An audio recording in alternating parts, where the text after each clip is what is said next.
Hey friends, this is Dolynny TV. Glad to have you aboard this afternoon here on a Saturday as we get set up for the final, just about 3 days left before the Oilers have to have a decision on Holloway and Philip Broberg. So as we keep that in mind here today, friends, there will be plenty to get to in today's edition, kind of some thought exercises, stuff like that. I know I've asked plenty of questions of you, but today is the one I am looking to try and put together a general consensus as we head into Sunday, Monday, Tuesday morning. So before we get too fired up, I want you right now, I know I've been pushing this hard, but need it to get done here over the course of these next few weeks as we head into the new NHL season. If you're an Oilers fan, if you're an NHL fan, you want to follow along with the Oilers, I highly encourage you to hit that subscribe button here on the channel, just simply because obviously you see what we're doing in August. Just imagine what's going to happen during the regular season and into next year's playoffs. That said as well, down in the comments section below is Gillis TV's channel link. I want you to go over there and hit that subscribe button in as well. You all know I'm always referencing the Oilers Fanatic. Go pop by Patrick's channel sometime today and get the latest once he's got that up. All right, housekeeping done. Number 2, what is best? Well, this is some housekeeping as well. I basically need to try and let you figure it out for yourselves in the comments section below. Today's video is premised around these 3 questions. Don't match both, that being Holloway and Broberg. They did this to themselves, right? I think that is the most common theme you could talk about when it comes to the Oilers and Philip Broberg, Dylan Holloway, this is not our problem, this is their problem. And quite honestly, for what they're asking for, what they've done, and what they've kind of set the precedent for, don't worry about it. Kick them to the curb, let them go lose in St. Louis, right? That's one simple theory. Now, matching one or the other is the most common theory we've had over the past several days. I think it's the most easiest to understand. You match one, you're only worrying about part of the total cap hit between the two of them, and you're only having to figure out half the gymnastics.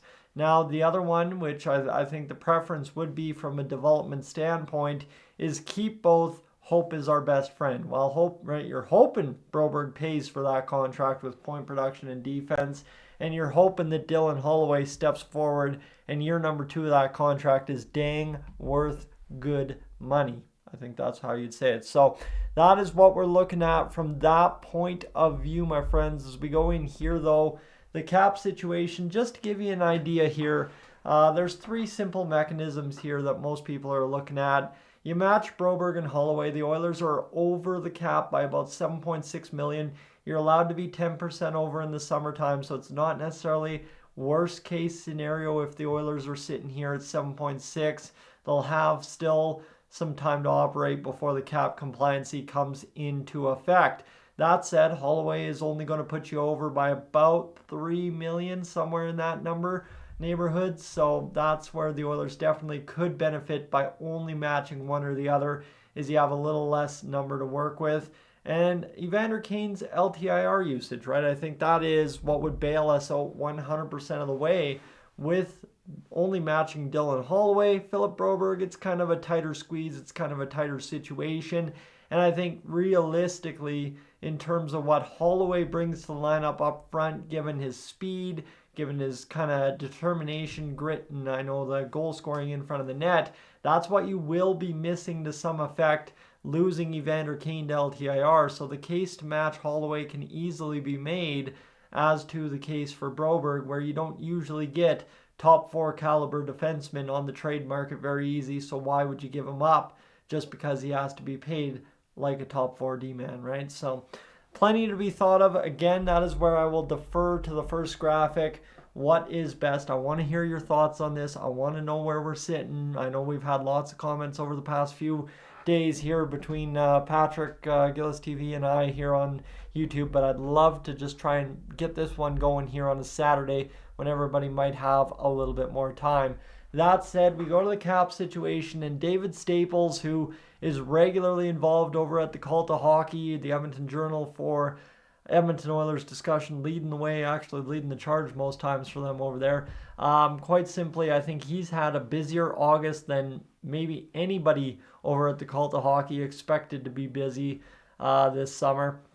And so he's had quite a few threads out. He's had quite a few thoughts out over the past week. and obviously over on Oilers Now as well. But when the insiders are all making the same prediction, that's a solid tell of what's to come.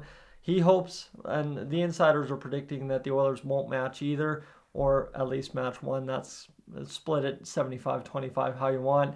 But I hope that the Oilers will match both, get creative, and dig deep to get out of this mess. And this is where the Oilers, I'll pitch this to you in the next slide. My own solution, David Staples goes on to say, is to get on the revolving LTIR carousel. NHL players always banged up. Why not regularly rest guys who would otherwise play hurt? Again, you can rest Kane the entire season if you can find a way to do it. Vegas, year in, year out, does it with Stone, so why not? Long season for the Oilers last year. Long season he hopes this year. Give players needed time to rest and recover, right? The LTIR, as it currently functions in the CBA, is a little bit manipulable. So when you look at that from a Vegas standpoint, a Tampa Bay standpoint, any other team that's used that over the past few years, the Oilers could definitely use that as the best line of attack. Again, we're going to get kind of clowned on from the rest of the NHL for if you can't beat them, join them. But again, at some point, you just got to do what you got to do. And I think that's where the Oilers are going to find themselves here, trying to figure out the solutions. Now, you can also talk about potential PTOs and stuff if the Oilers don't sign Dylan Holloway. But right now, just to kind of recap what's going on over on the trade front, even matching both offer sheets, the Oilers don't need to make a trade right away, right? You're under that 10% cap overage, so technically you can wait a week, a month, whatever it takes until you have to be cap compliant to make that decision. And of course, there are other ways with LTIR, trade, and sending guys down. And this is a theory that I think you'll see Patrick over on his channel on the Oilers Fanatic today talk about, and it's something that Lego Rocks was talking about as well. Maybe the Oilers finding a solution via trading for another LTIR candidate player.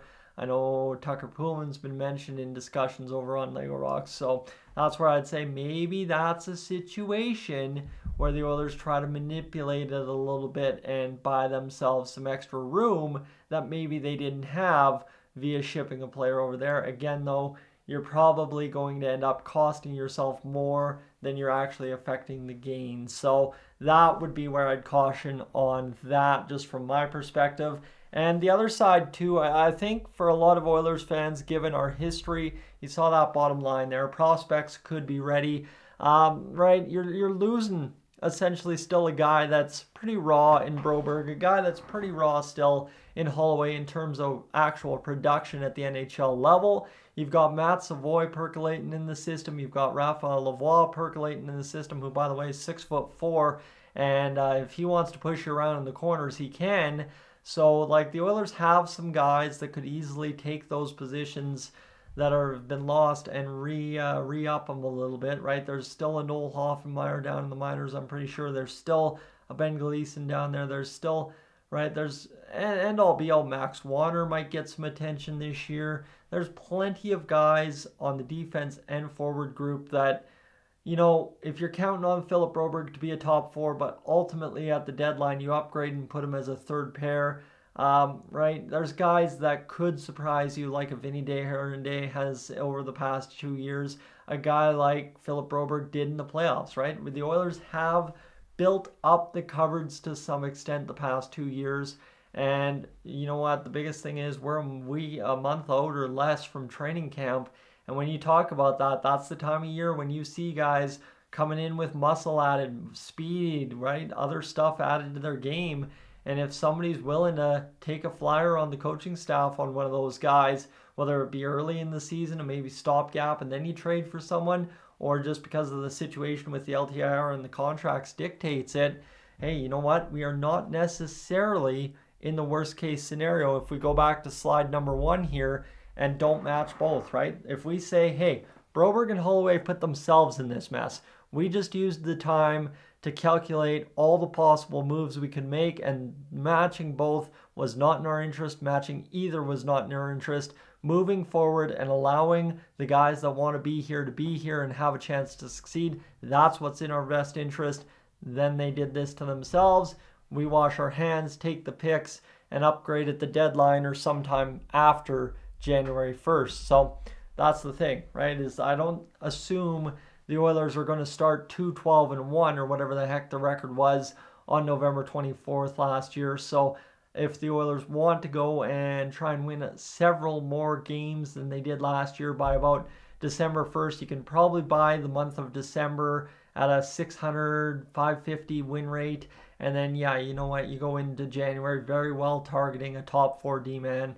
And the offense up front, you've got enough weapons in the AHL that can fill in case of injury. You've got enough guys up front capable of producing points that I don't think you're going to necessarily miss that potential production from Dylan Holloway, especially if Evander Kane comes back sooner than later this season. So friends, thanks for being aboard here today. Like I said, I promised you a longer edition, and we got it again. I'll flash that slide. I know I've done it 8 or 9 times in this video, but I want to know 1, 2, or 3, where are you leaning on this?